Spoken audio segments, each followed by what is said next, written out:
Selamat berjumpa kembali Bapak Ibu Saudari-saudara umat beriman yang terkasih dalam Tuhan. Apa kabar Anda hari ini? Semoga senantiasa sehat, jasmani rohani, dan terus menjalani hidup penuh dengan semangat. Hari ini, hari Kamis 16 September 2021, gereja memperingati Santo Cornelius dan Santo Cyprianus, yang seorang adalah paus dan yang lain adalah uskup, tetapi dua-duanya adalah martir. Cornelius dan Cyprianus, saudara-saudara, dirayakan secara bersama-sama. Mengapa demikian? Rupa-rupanya kalau membaca biografi mereka adalah dua sahabat. Cornelius adalah paus, Cyprianus adalah seorang uskup di Afrika Utara, di Kartago.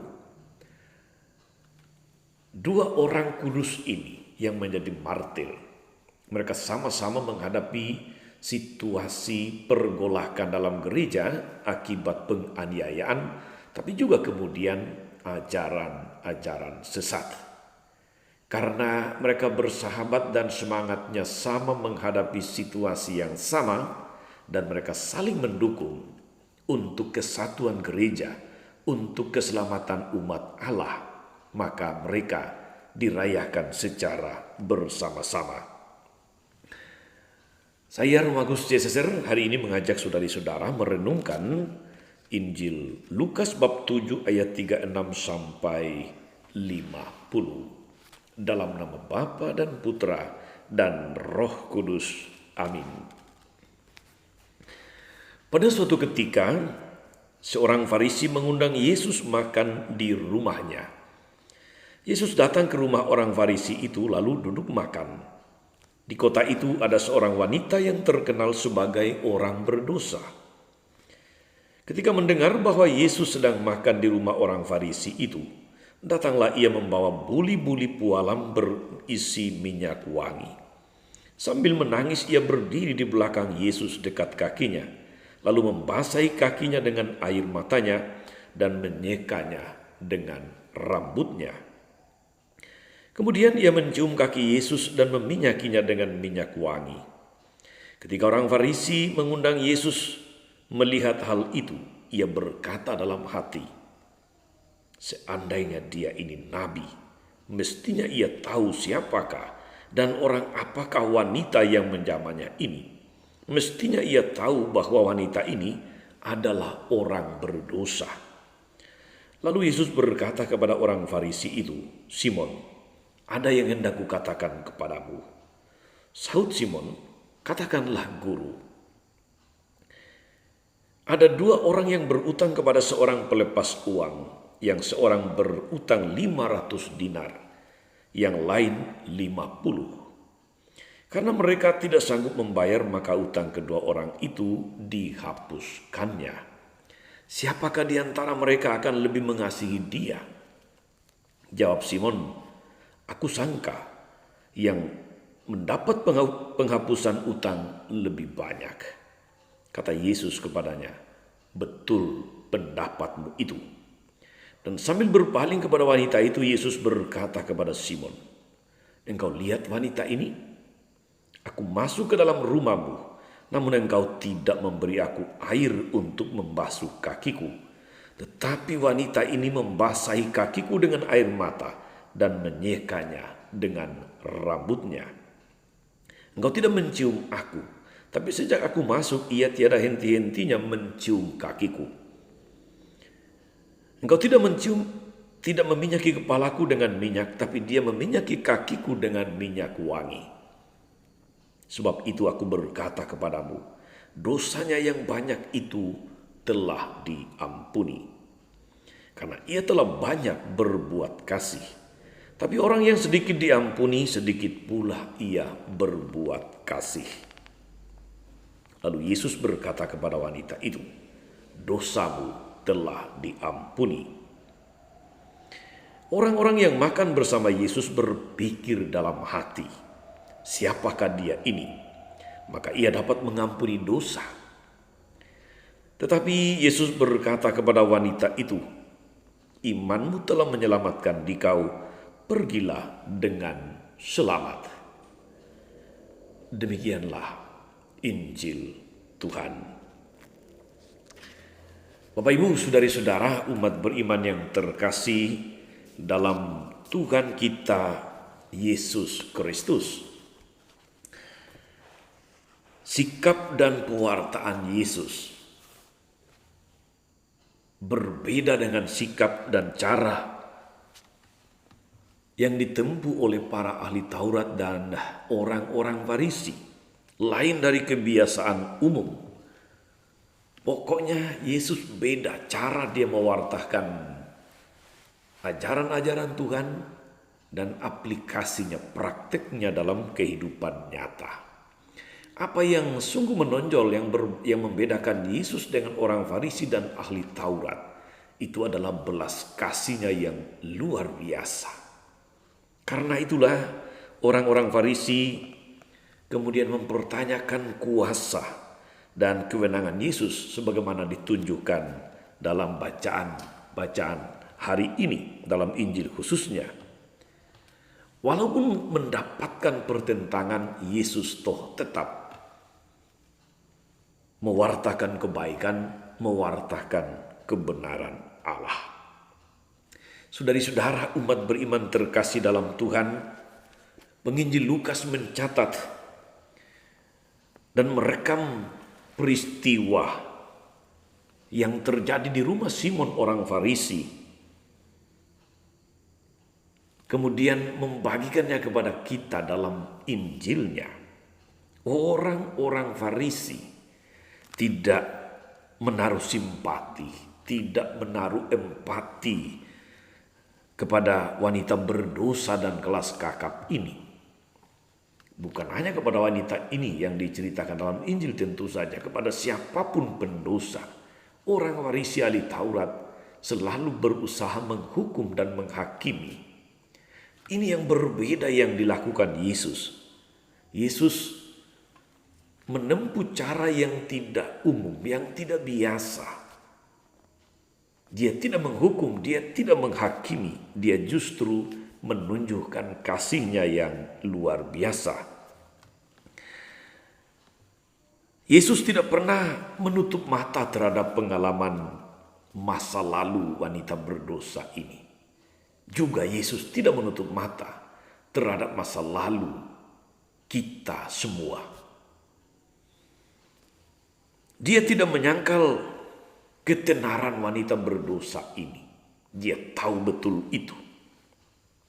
Akan tetapi untuk menyadarkan dan menyelamatkan wanita berdosa ini, Yesus menempuh cara yang berbeda. Dia tidak menghukum, dia tidak menghakimi, dia tidak menjauhi perempuan berdosa ini.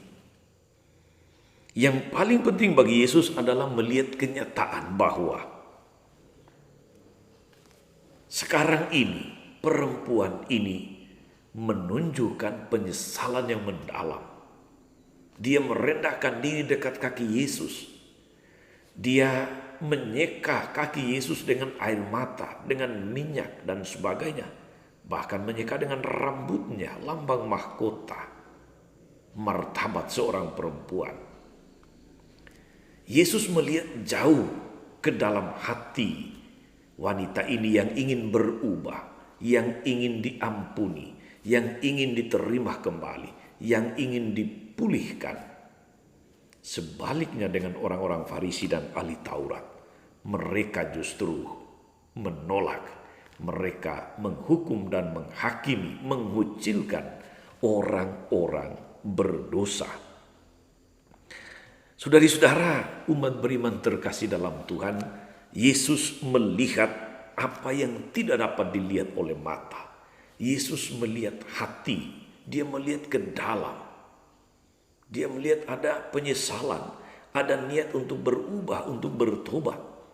Karena itulah perempuan ini dengan tidak tahu malu datang ke rumah orang Farisi hanya untuk berjumpa dengan Yesus. Bukan untuk berjumpa dengan orang Farisi dan ahli Taurat. Karena dia tahu dia dihakimi, dia dihukum, dia dikucilkan. Tapi dia juga tahu Yesus berbeda dengan mereka. Dia tahu Yesus akan menerima dia. Yesus mengampuni dia. Yesus menerima dan memulihkan martabatnya. Itu yang terjadi, saudara-saudara, umat beriman terkasih. Karena itulah kita mendengarkan Yesus mengajar melalui sebuah pertanyaan dan perumpamaan kepada Simon orang Farisi. Manakah yang lebih besar kasihnya kepada orang yang mengampuni atau orang yang melepaskan mereka dari utang? 1 500 dinar, 1 50 dinar. Dan Simon menjawab, orang yang lebih banyak utangnya. Sebetulnya saudara-saudara, di balik perumpamaan ini, di balik pertanyaan ini ada satu pesan yang sangat keras yang ingin disampaikan kepada Simon dan kawan-kawan. Lihat wanita ini, itu kata Yesus. Dia menunjukkan kasihnya yang besar justru karena dia menyesali dosa-dosanya yang besar. Tapi orang yang merasa diri benar, merasa diri suci dan kudus, dan karena itu cenderung menghakimi dan menghukum orang lain, sedikit pula mereka diampuni. Saudara-saudara, umat beriman terkasih dalam Tuhan, kita memperingati Santo Cornelius dan Cyprianus, dua orang kudus martir ini. Salah satu hal yang membuat mereka sama sebagai sahabat, yang membedakan dengan orang lain, yang membedakan mereka dengan Novantianus. Pada masa di mana gereja mengalami penganiayaan sehingga kemudian terpecah, ada yang mengikuti ajaran sesat Novantianus, tapi ada yang setia kepada paus dan para uskup. Nah, terhadap mereka yang sudah murtad tadi, tapi ingin bertobat, ingin kembali, Cornelius dan Cyprianus menerima mereka. Sebaliknya, Novantianus menolak. Di sini kita lihat, saudara-saudara, Cornelius dan Cyprianus berusaha menunjukkan wajah belas kasih Tuhan kepada orang berdosa yang mau bertobat, kepada mereka yang tersesat, yang murtad, yang mau kembali. Mereka sungguh menunjukkan kasih Tuhan, kasih yang senantiasa ingin menyambut kembali, ingin mempersatukan kembali orang di dalam satu keluarga besar, keluarga Allah. Saudara-saudara, kisah ini menjadi sebuah pesan sekaligus inspirasi untuk kita dalam hidup bersama, supaya kita memiliki hati seperti hati Tuhan, supaya kita murah hati seperti Bapa, murah hati seperti Yesus. Janganlah kita menjadi seperti orang Farisi ahli Taurat yang cenderung menghukum dan menghakimi, yang cenderung menolak dan mengasingkan orang-orang yang bersalah, yang salah jalan, yang ingin kembali tapi tidak diterima. Semoga dengan demikian, saudara-saudara, kita menjadi semakin serupa dengan Tuhan, semakin serupa dengan kasih-Nya, dan kita belajar juga dari Cornelius dan Cyprianus yang menunjukkan kasih Allah, yang menyambut setiap umat yang menyadari kesesatan, kesalahan, dan mau kembali dipulihkan martabatnya dalam iman akan Tuhan di dalam gereja kudusnya. Selamat berbuat baik hari ini. Tuhan Yesus memberkati. Maria Bunda selalu menolong, setia mendoakan kita semua. Amin. Tuhan Yesus Kristus, kami bersyukur atas berkat-Mu yang luar biasa dalam hidup kami, atas firman-Mu yang senantiasa memberikan inspirasi, memberikan pedoman, jalan pelita bagi hidup kami.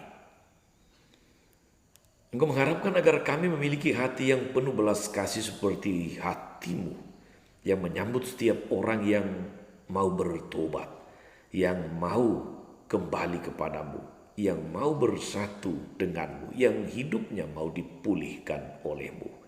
Mampukan kami Tuhan agar kami menjadi tanda belas kasih-Mu bagi banyak orang teristimewa, orang-orang berdosa, mereka yang ingin kembali, mereka yang menyesali segala masa lalunya dan ingin menimba rahmat belas kasih-Mu.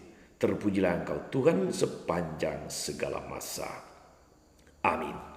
Saudari-saudara sekalian, berkat Allah turun atas saudari-saudara, atas mereka yang kita doakan atau kita janjikan doa.